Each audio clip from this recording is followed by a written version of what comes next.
ஆண்டவருடைய நாமம் மகிமைப்படுவதாக. அவருடைய நாமத்தில் உங்களை வாழ்த்துகிறேன். இன்றைக்கு நாம் பார்க்க இருக்கிற நபர் எசேக்கியா. இந்த பெயர் நமக்கு கொஞ்சம் குழப்பத்தை தரும். எசேக்கியேல், எசேக்கியா. யார் எசேக்கியா, யார் எசேக்கியேல் என்கிற குழப்பம் வந்தால் தெளிவாக புரிந்து கொள்ளுங்கள். அரசராய் இருந்தவர் எசேக்கியா, தீர்க்கதரிசியாய் இருந்தவர் எசேக்கியேல். இருவரும் வெவ்வேறு காலத்தவர்கள், ஒரே காலத்தவர்கள் அல்ல. இவர் யூதா நாட்டின் அரசராய் இருந்தவர், 13ஆம் அரசர் இவர். இந்த எசேக்கியாவின் வாழ்க்கையை குறித்து நாம் 2 ராஜாக்கள் 18ஆம் அதிகாரம், 19ஆம் அதிகாரம், 20ஆம் அதிகாரங்களில் படிக்கலாம். 2 நாளாகமும் 29 முதல் 32 அதிகாரங்களிலும், கூடுதலாக ஏசாயா 36 முதல் 39 அதிகாரங்களிலும் இந்த எசேக்கியா அரசரை குறித்து நாம் பார்க்கலாம். யூதாவை ஆண்டவர்களில் 8 நல்ல அரசர்கள் உண்டு. அதில் இந்த எசேக்கியாவும் ஒருவர். இவர் கர்த்தருக்காக பல நல்ல செயல்களை செய்து ஆண்டவருடைய ஆலயத்தை புதுப்பித்து, மக்களை ஆலயத்துக்கு வர வைத்து, பாவங்களை விலக்க வைத்து, பல சீர்திருத்தங்களை செய்து கொண்டிருந்த ஒரு காலகட்டத்தில் கர்த்தர் ஏசாயா தீர்க்கதரிசி மூலம் செய்தியை சொல்லி அனுப்பினார். நீ சாகப் போகிறாய், உன் வீட்டின் கணக்குகளை எல்லாம் ஒழுங்குபடுத்து. இதை கேள்விப்பட்ட எசேக்கியா வருந்தினார். அவரால் எழுந்து அமர முடியவில்லை. படுத்து சுவர் பக்கம் திரும்பி கர்த்தரை நோக்கி மன்றாடினார். நான் நல்லதைத்தானே செய்தேன், நன்றாகத்தானே செய்தேன், உமக்கு பிரியமானதைத்தானே செய்தேன், இவ்வளவு சீக்கிரமாய் நான் சாக வேண்டுமா என அவர் கேட்டார். அந்த கேள்விக்கு காரணம், திருமணமான எசேக்கியாவுக்கு இன்னும் குழந்தை பேறு இல்லை.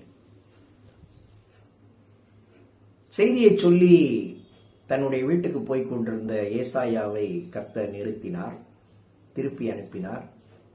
ஏசாயா வந்தார். இன்னும் 15 ஆண்டுகள் உனக்கு கூட்டிக் கொடுக்கப்படுகிறது என கர்த்தர் சொல்லுகிறார் என்றார். அவருடைய உடலில் இருந்த வெடிப்புகளின் மீது அத்திப்பழ அடையை போட்டார். அவருடைய உடல் நலம் பெற்றது, எழுந்தார். அவருக்கு ஒரு மகன் பிறந்தான். ஆனால் கூடுதலாய் கிடைத்த இந்த 15 ஆண்டுகளில் அவர் கர்த்தரை விட்டு சற்று விலகுவதற்குரிய செயல்களை செய்தார். ஆண்டவர் அவருக்கு தண்டனையாக, உன்னுடைய மக்கள் பாபிலோனுக்கு சிறையிருப்பாக செல்வார்கள் என்று சொன்னபோது, என் நாட்களில் சமாதானம் இருக்கும் அல்லவா, அது போதும் என்றார். இவருடைய மரணம் தொடர்பு நிகழ்வுகளை 2 ராஜாக்கள் 20ஆம் அதிகாரம் 1 முதல் 21 வசனங்களில் நாம் வாசிக்கலாம். மிக நல்ல அரசர், கர்த்தரை பற்றி கொண்டிருந்தவர், மக்கள் கர்த்தரை பற்றி கொள்ள காரணமாயிருந்தவர், மக்களுக்குள் பல நல்ல திட்டங்களை, சமுதாயம் சார்ந்த திட்டங்களையும் சமயம் சார்ந்த திட்டங்களையும் செய்தவர். எல்லாவற்றுக்கும் மேலாக வட அரசை சிதறடித்த அசீரிய அரசர் இவரையும் வீழ்த்த வந்தபோது கர்த்தரை பற்றி கொண்டு அந்த அரசரின் படையை கர்த்தருடைய தூதரை கொண்டு அழித்து ஒழித்து, அசீரிய அரசு அதற்கு பிறகு தலையெடுக்க முடியாதபடி கவிழ்த்து போட்டவர். ஆனால் அவருடைய எண்ணம் என்ன என்றால், நான் நன்றாயிருப்பேன், என் காலங்கள் நன்றாயிருக்கும், எனக்கு பின் என்ன ஆனால் என்ன என்பது. இன்றைக்கு அநேகர் இப்படித்தான் இருக்கிறார்கள். நான் நன்றாயிருக்க வேண்டும், இன்றைக்கு வருகிற எல்லா வருமானத்தையும் நான் எனக்கே செலவிட்டுக் கொள்ள வேண்டும், நான் உழைத்தேன், நான் சம்பாதிக்கிறேன், நானே செலவு செய்கிறேன், என் பிள்ளைகள் அவர்களுக்கு தேவை என்றால் அவர்கள் உழைத்துக் கொள்ளட்டும், அவர்கள் சம்பாதித்துக் கொள்ளட்டும், என் பெற்றோர்கள் எனக்கு வைத்ததை நான் அனுபவிக்கிறேன், அவைகளை நான் ஒன்றுமில்லாமல் செய்கிறேன், இதை குறித்து நீங்கள் ஏன் கேள்வி கேட்கிறீர்கள் என்றெல்லாம் மக்கள் பேசுகிறார்கள். நான் மட்டும் நன்றாயிருக்க வேண்டும் என்கிற எண்ணம் சரியல்ல. இந்த உலகமும் குடும்பமும் பெற்றோர்களும் எனக்கு என்ன கொடுத்தார்களோ அதை என்னால் ஆனவரை சிறப்பானதாக்கி அடுத்த தலைமுறைக்கு கொடுக்க வேண்டியது என்னுடைய கடமை.